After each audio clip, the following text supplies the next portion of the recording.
Okay, so your plan is based around the storyline appears to be it's a murder mystery thriller type of film, and it's going to revolve around the game Clue or Cluedo, which means that you can go and research several games or several films that have used games as their driving force. There is a film called Clue. Yeah, we've done our so that's really good to think about. There's also things like Jumanji. And there's a space one as well. I forget what it's called, but it's very similar sort of idea. And the game almost drives the action. So I really like the idea of what you've been talking about, particularly with we can find a Clue game and you can film elements of the Clue game in a sort of Seven and To Kill a Mockingbird sort of opening sequence of maybe the dice being rolled in slow motion and just bouncing. Over the head shot. Yeah, some over the head shot of the Clue board, and then the character being moved in, and then one of you going into the room as that character. That essentially is your opening sequence. It doesn't need to be anything more than that, because what you've done is you set the whole scene and the story. You almost don't need the murder to happen in the opening sequence. Because what you've done is you've implied that it's going to happen. It wasn't going to be the murder, it was just going to be like flashes of the murder which has happened in the future. I think it's got real potential.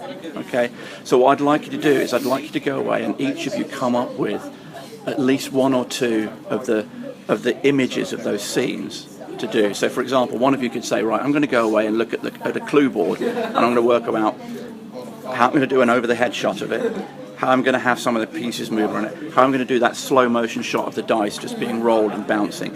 And again, there's so much you can do with that close-up. Just that close-up alone.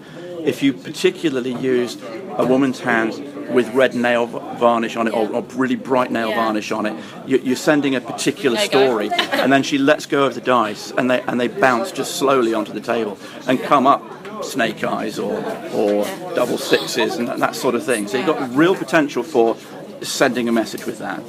You've got other pieces within the game. You could have that same hand picking up the toy wrench, and then you could overlay it with that same hand picking up the real wrench.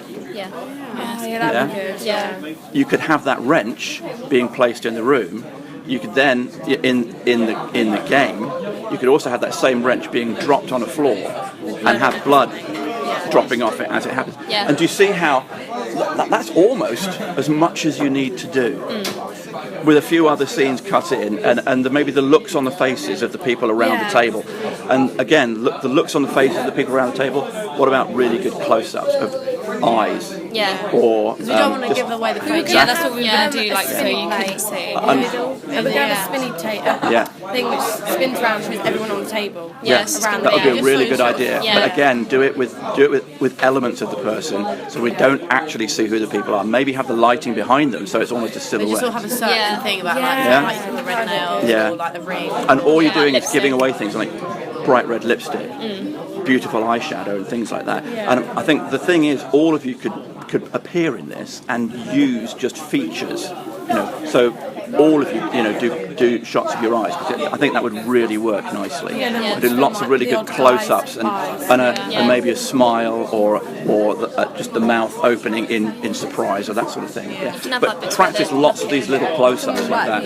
I mean, as an establishment shot, we thought, because there's a massive manor house in Glinton, and just panning up that sort of thing. What you think? I think good. Pan up the steps. And that's all it needs to be. Panning up the steps, maybe to the door and having the door just open slightly. All those sorts of things could work. Maybe some another establishing shot from further away at night, particularly if you can get a full moon or branches of trees. We were thinking of doing it late at night, so it's more dusky. Get out there and get it. The light would be better. Really good. We just got the graveyard and everything here, just a glimpse of it.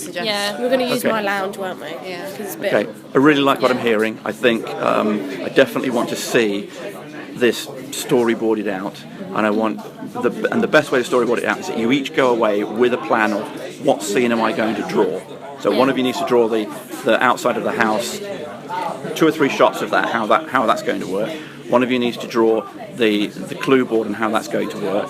One of you needs to draw some of the close-up shots and how you're going to look at those. And somebody then needs to draw the shots of the items being dropped in juxtaposition with each other. like So someone the has a toy of the spanner. wrench being dropped and the actual wrench being dropped. And you need to find two things that look almost identical. So if you get a clue game, find in amongst the clue elements which one is it that we can perhaps copy. Yeah. Which is the thing that we're most likely to be able to get a real example of and use that. I've said wrench because that's the first thing that came to my mind. But I believe there's a knife or a dagger, there's a gun, there's all sorts of things. Yeah. Oh, knife would be easy, Yeah. probably, wouldn't it? Knife would be quite interesting to do as well. You know, Yeah. they've got real potential. Yeah. Okay. Okay, yeah. Super. Thank you. Thank you. Thank you very much.